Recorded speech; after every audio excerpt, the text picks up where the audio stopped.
All right, special show wrap video today, Brock. Since we weren't able to get to Blue 88, we'll do 3 football questions for you, Blue 88 style, only without the funky music. And I'll start with this one. San Francisco fires Mike Singletary last night after returning home. What did they do for Coach? I think one guy you got to keep an eye on, and the name's widely been speculated, and that's Jim Harbaugh over at Stanford. Now, I think there's first this deadline, and that's Rich Rodriguez at Michigan.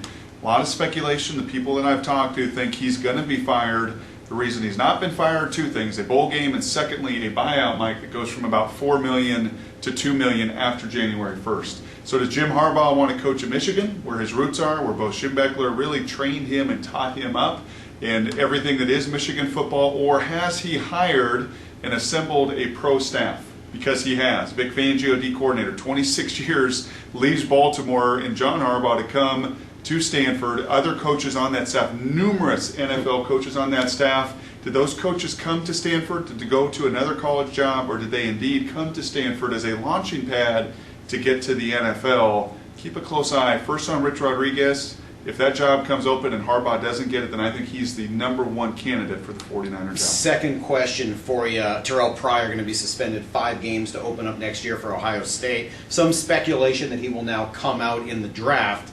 Is he a legitimate option as an NFL quarterback? He is to me. He's very, very intriguing, and we got to do their game this year. And I'll tell you, you sit behind Jim Tressel in his production meeting and ask him about Terrell Prior, and what stuck out to me was this guy's love for the game.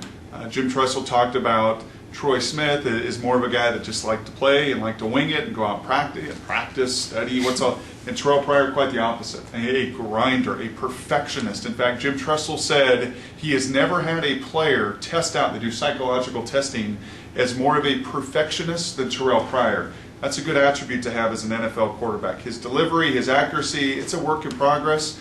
Fastest player at Ohio State, freak of nature at 6'5". Some questions about his attitude, getting in there's some red flags. Well, he may love the game of football. He doesn't necessarily love his Big Ten championship ring. There you go. And there are some red flags.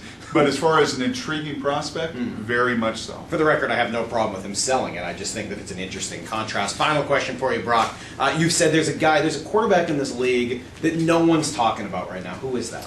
It's Matt Castle. And you look at what he's put together in Kansas City, it's a blueprint for whoever the next quarterback for Pete Carroll is, whether that's Matt Hasselbeck in the future, whether that's a young guy, whether that's some veteran they bring in.